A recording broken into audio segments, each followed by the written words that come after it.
Exile is the most difficult zone to interact with in the game. To date, there are only a few cards that can actually interact with cards that they themselves did not exile. These cards are often notable for just the ability alone, even if they don't end up finding a home in any competitive decks. So today, we're going to go over every single card that can interact with exiled cards, and ranking them according to how useful they are. And at number 10, we have Mirror of Fate. This is an artifact with a mana cost of 5. It has the ability where you can tap and sacrifice Mirror of Fate to choose up to 7 face-down cards you own in exile. You exile all cards in your library, then put those chosen cards on top of your library in any order. This card doesn't give you access to the cards from your exile right away, but it does let you stack your library in any way you want. Exiling your entire library in return makes it pretty difficult to use though. You can't really use it to grab just cards out of exile that you want back. You usually won't even have 7 cards exiled anyway, so you'll often only have a few turns of drawing the cards you stacked. However, there are a few cards that can make a Mirror of Fate a lot better. The cards Foresight and Manipulate Fate allow you to search your library for 3 cards and exile them, then draw a card. While these cards don't really do all that much on their own, they do let you exile the combo pieces for Mirror of Fate to stack the top of your deck later. This can allow Mirror of Fate to basically function as a discount Doomsday, a sorcery which for 3 mana allows you to stack 5 cards from your deck and graveyard on top of your library and exile the rest. Unfortunately, this isn't good enough for the card to see play, because Doomsday is basically just better in every way. It costs less and doesn't require any other work to be able to grab the cards. So Mirror of Fate is never played in any format where Doomsday is legal. The only place where it's available but Doomsday isn't is in Modern, and there are a lot of problems with trying this combo there too. Both Foresight and Manipulate Fate aren't legal in the format, so the best ways to exile your combo pieces aren't even there. Even if they were though, the combo might just be too slow. 5 mana is a ton, and Doomsday is made much better by having access to fast mana like Dark Ritual and Lion's Eye Diamond, so it would be harder to cast thanks to both costing too much and being in a format where fast mana is less abundant. Mirror of Fate even being on this list at all is really just a testament to how few cards like this are in the game. And at number 9, we have Rootcoil Creeper. This is a 2/2 plant horror with a mana cost of 1 and 1 blue. It has the abilities where you can tap it for 1 mana of any color, tap it to add 2 mana of any color, but you can only spend this mana to cast a spell from your graveyard. Finally, you can pay 1 green and 1 blue, tap it and exile the creeper to return target card flashback from exile to your hand. Flashback is an ability that allows you to cast the instant or sorcery spell from your graveyard for its flashback cost, but you have to exile it afterwards. We should quickly mention Runic Repetition, a card that allows you to return a card with flashback from exile to your hand. Creeper being able to generate mana and being a creature made it a lot better overall, so it saw far more play than Repetition. Far more in this instance means seeing a bit of play here and there as opposed to literally none whatsoever. Creeper worked okay as a mana dork, but the upsides it had weren't exceptional. Most decks preferred dorks like Jesper or Sentinel to Creeper, often just because its 2 color cost made it hard to play. The biggest issue with Creeper is that getting back your flashback cards isn't all that amazing. This usually meant you want to cast the cards from your hand, then cast it back for its much higher flashback cost, and now you're paying extra mana to put it back in your hand. This is just very expensive mana-wise. And often, you're better off casting draw spells, which you have access to, because you're in blue if you're playing either of these cards. Of course, getting back your flashback cards for no mana would probably be too good, so it's pretty hard to balance this kind of ability. And at number 8, we have Coax from the Blind Eternities. This is a sorcery with a mana cost of 2 and 1 blue. It is the effect where you may choose an Eldrazi card you own from outside the game or in exile, reveal it, and put it in your hand. This is essentially a wish that you can only use to grab Eldrazi cards with. Interestingly, while most wishes like Living Wish are no longer able to grab cards from exile, they used to be able to. Originally, rather than having a distinct exile zone, cards would just remove cards from the game. This meant that the cards were exiled outside the game and could be grabbed off of wishes. Coax is one of the few wishes that can grab exiled cards as well, allowing it to maintain the use case of older wishes. Onto how card the good actually is though. Coax is quite narrow in its use case. The main role of wishes is to either give access to a toolbox of cards for specific scenarios or to grab combo pieces. However, Eldrazi rarely fit either of these 2 boxes. They're almost always large, expensive creatures that are game-ending threats. Being so expensive means that you need a very specific setup to be able to play the cards at all. It's usually just been better to not play Coax and only run a few big Eldrazi's in your deck to use. There's no reason to bother finding specific ones for the right circumstance, as you're usually just getting Emrakul anyway. However, Coax did have a bit of a time to shine back in Pioneer. For a time, the best deck in the format was Inverter of Truth combo. This deck would use Inverter to exile their library, replace it with their usually empty graveyard before winning off with Thassa's Oracle. Coax could be used to get an Inverter out of the exile if your opponent was trying to use cards like Slaughter Games to remove it from your deck. Before we move on, we should mention Karn the Great Creator. This is a planeswalker that can either wish for an artifact or pull one out of exile for you. This card is amazing, but has been talked about so much on this channel that we left out this list to make it more interesting. It would be at number 1 if it were on the list though. And at number 7, we have Kaya the Inexorable. This is a planeswalker with 5 loyalty and a mana cost of 3, 1 white and 1 black. It has a +1 ability to put a ghost form counter on up to 1 target non-token creature. It gains the ability where, whenever this creature dies or is put into exile, you return it to its owner's hand and create a 1/1 white spirit creature token with flying. You can -3 or to exile target non-land permanent. For the -7, you get an emblem with the ability. At the beginning of your upkeep, you can cast a legendary spell from your hand, graveyard, or from among the cards you own in exile without paying its mana costs. Essentially, once per turn, you can cast a legendary spell for free from basically anywhere besides your deck.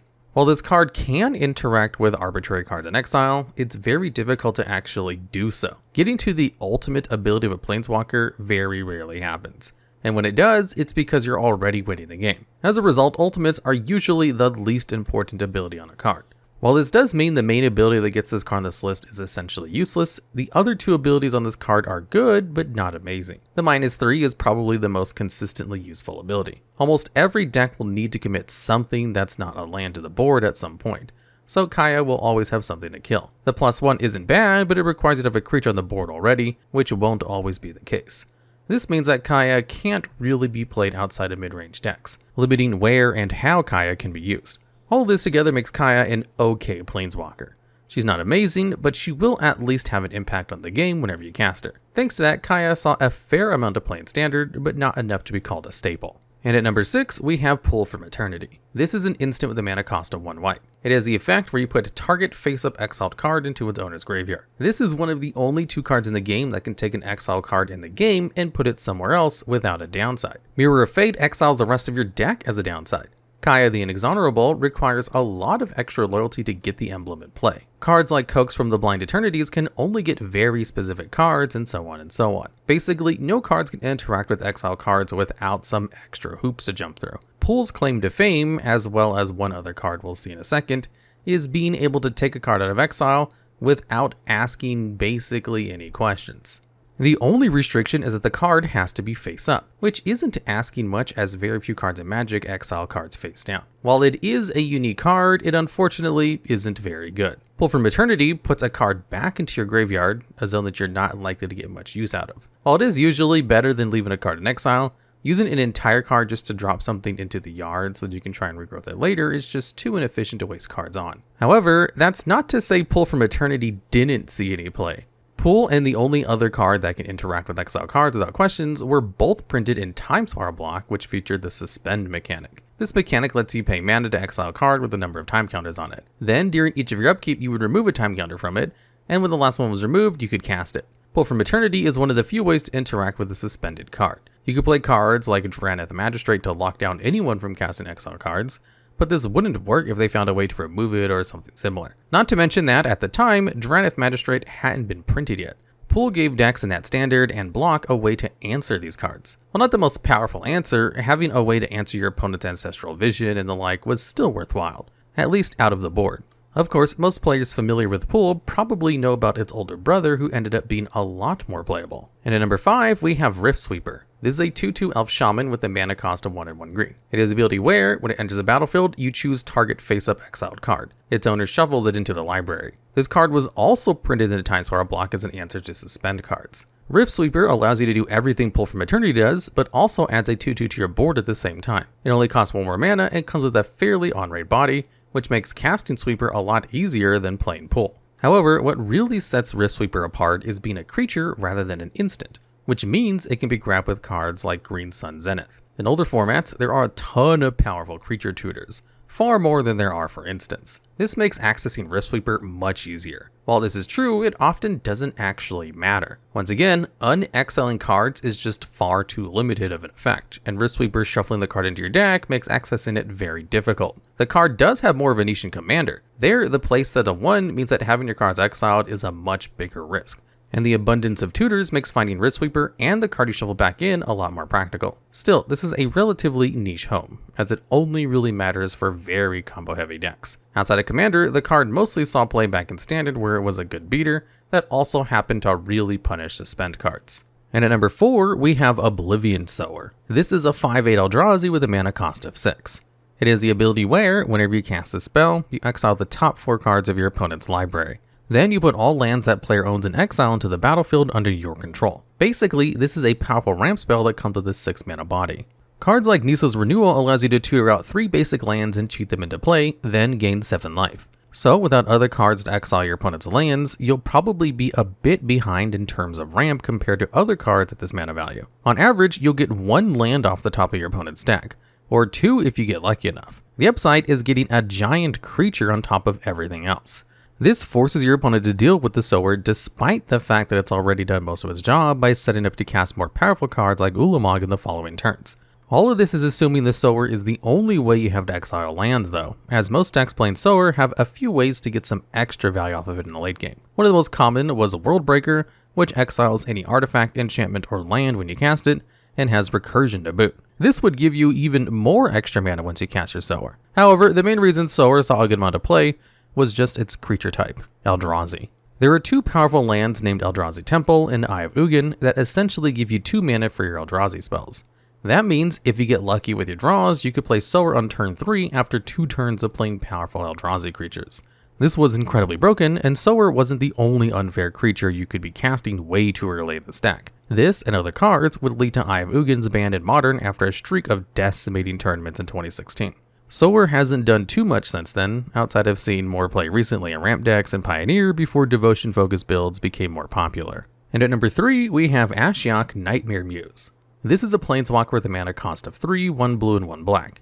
It has 5 loyalty and the ability where you can +1 them to create a 2/3 blue and black nightmare creature token with, whenever this creature attacks or blocks, each opponent exiles the top 2 cards of the library. You can -3 them to return target non-land permanent to its owner's hand, then that player exiles a card from their hand.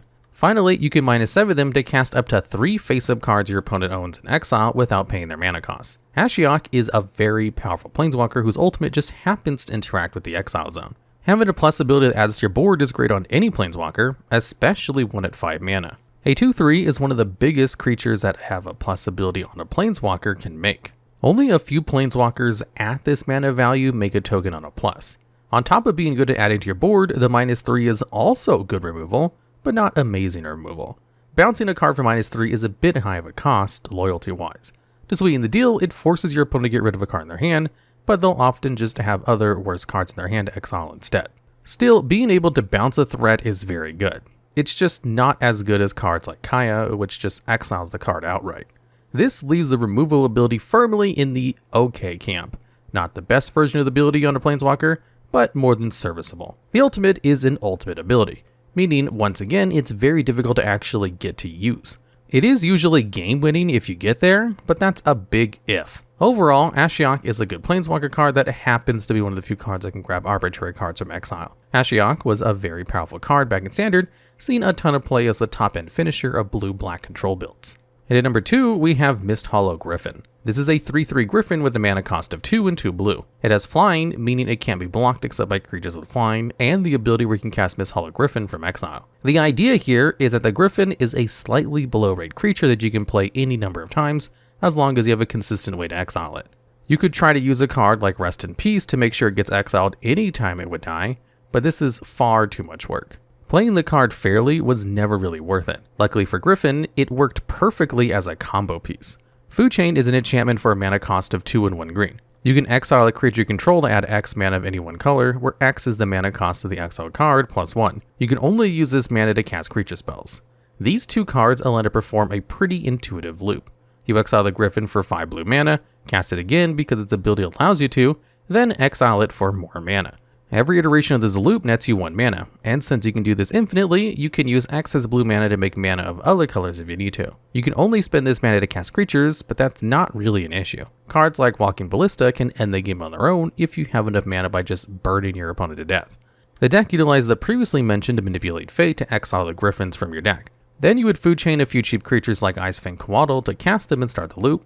all while buying yourself time with interaction like Force of Will. This formed the basis of a deck usually just called Food Chain Combo in Legacy, which was fairly successful only a few years ago and still sees occasional representation today. It should be mentioned that Misthollow isn't the only creature that can be used in this loop. Both Squee the Immortal and Eternal Scourge also have the ability to be cast from exile.